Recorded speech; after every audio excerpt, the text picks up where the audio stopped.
You all know I'm a real big proponent of skills. I think skills are the only investment that pay dividends regardless of economic conditions. And so you should be at every turn in your life working to level up your skills. In fact, it's one of the four spheres of influence that I talk about.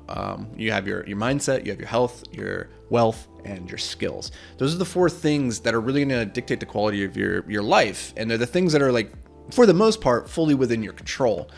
And when it comes to skill acquisition, I get like super excited about it because I look at skills as just being like the operating system by which I can continue to level up my machine. And if I have better, higher value skills, then I can become a higher, better value person. And so I just think that's a really interesting concept that took me a really long time in life to think about in a way that moved me forward rather than held me back. And what I mean by that is that, in my story, a lot of it transitioned when I started looking hard in the mirror and realizing that the skills that I had just weren't really bringing a lot of value to the world. And as a result, because I wasn't bringing a lot of value to the world, I didn't have high value skills, I wasn't making a lot of money. Not only was I not making any money, because money is just one metric by which we might measure success. I don't even think it's the most interesting one, but in other areas too, in terms of like life satisfaction or feeling fulfilled in thinking, I'm making a meaningful contribution to the world. I'm making it a better place than I found it. I didn't feel that because I didn't have skills that really made the world a better place. It didn't improve other people's experience and didn't leave anything better than I found it. At that point, I was a rock climber. I was really good at climbing rocks. Cool.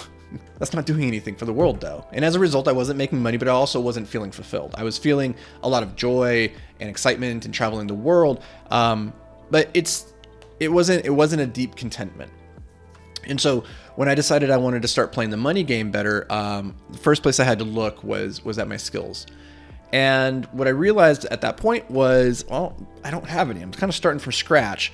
What would be the most important skill to acquire? And I got really lucky, honestly, in hindsight, looking back on it. The skill that I chose to pursue in the beginning, and the skill that I've pursued probably the most doggedly over the last decade, 12 years or so, is, it turns out, potentially the most valuable, lucrative skill in the world. But I didn't know that at the time. I just kind of fell into it backwards. And I'll tell you the story of how I fell into it. But that skill, that most important skill, that's the one singular thing that has made me the vast majority of my wealth, and not only that, but has led to the most fulfillment in life and feeling like I'm making a meaningful contribution into improving the lives of other people, is the skill of communication. That is through the written word, being able to write my thoughts out and to share them in a compelling way, or to be able to speak, say on a camera, on a podcast, and on a video, whatever. Like the ability to communicate effectively with people and transmit a message that can help them improve their lives in some way or improve their business.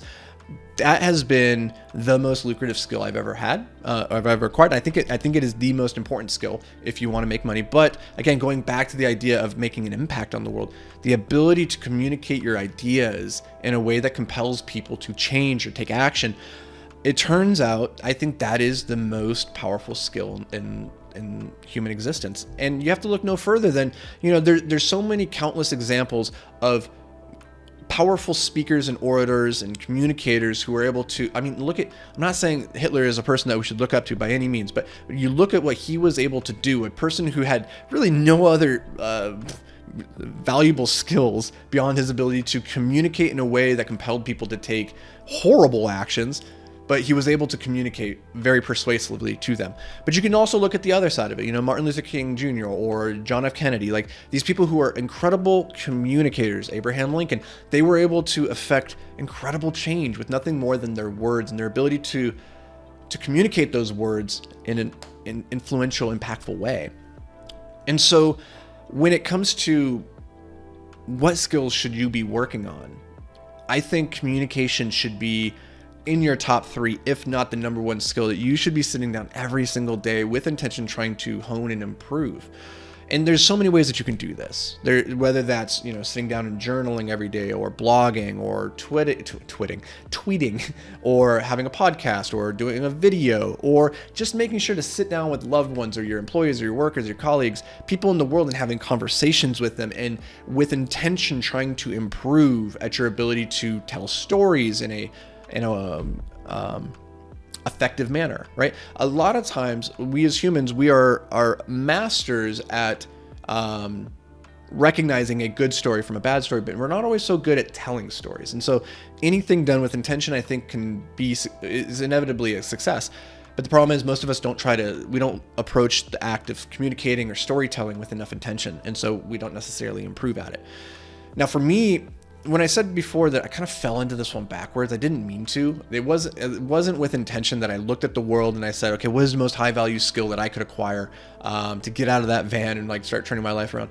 I fell into communication, specifically writing, because when I was in middle school, my dad, he recognized that I had like this innate ability to tell stories and write compellingly. And so he would pay me 10 cents per word to write him short stories. And at the time, I wasn't interested in writing. And even to this day, like I always say, I hate writing, but I love having written. And it's not something that like fills me with deep joy that I'm excited to sit down and write. It's painful, it's hard, it's a laborious process. And it was back then for me as well. But back then, I couldn't really see any reason to do this thing beyond the fact that my dad was just paying me to do it. So I would write him stories that were long, rambling, just so I could like pad out the word count and make more money. But they weren't good. And I never thought that I was going to be good. I just was doing it because my dad was encouraging it. And my dad kept cultivating and like, not pushing me towards this, but just gently providing the resources so that if I ever wanted to make this thing more, that I would have that ability to do so. And so when I was 16 for my birthday, he gave me the book On Writing by Stephen King. Again, I didn't have interest in writing, but he was still just like giving me these resources. And when I went to college, I didn't know what I wanted to do, but I knew my dad had been encouraging me to writing. And so I kind of thought, well, maybe I'll be a writer at some point in my life. But again, I didn't enjoy writing all that much, so I didn't pursue it with vigor. But I went to college. I got a degree in English, religion, and psychology. But like the English, I was like, oh, if I want to be a writer, an English degree would probably help.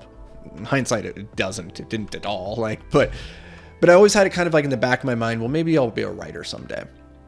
Well, that time, I've told you the story before about sitting down with my ex-fiance with her parents and asking them if I could marry their daughter. Her mom looked at me and said, hey, what are you going to do to provide for our daughter? And at the time, I was just a dirtbag broke rock climber. Like I had no skills to provide to the world, but I left that conversation with a chip on my shoulder. It's this idea that like, I'm going to prove her wrong, because she was really judging me. She was judging me as not being worth anything because of and truthfully at that point, like I didn't have a ton of value to the world, but I took it as a challenge. So the very next day, I said, I'm going to be a writer. That's what I'm going to be. I'm going to be a science fiction and fantasy writer. So the very next day, I started a blog called Weekly Short Stories. And it wasn't weekly. It was weekly as in W-E-A-K, like I'm not very strong. Like these are weak stories. And I would tell a story every week. So it was like a double entendre. And every single day for the next year, I sat down every morning and I would write 3,000 words, which is a lot of words. And by the end of the year, I had written, around 1 million words. I'd published a bunch of short stories on that blog. And I was in the process of writing my first novel, which still has that first novel that I was working on at the time never saw the light of day. But the reason it didn't was I was about halfway through it when one of the short stories I had written for that blog started to kind of go viral. And I had written that story. It was kind of a serialized story that had spanned maybe 6 weeks. So it was a longer short story. It was maybe like a novella length.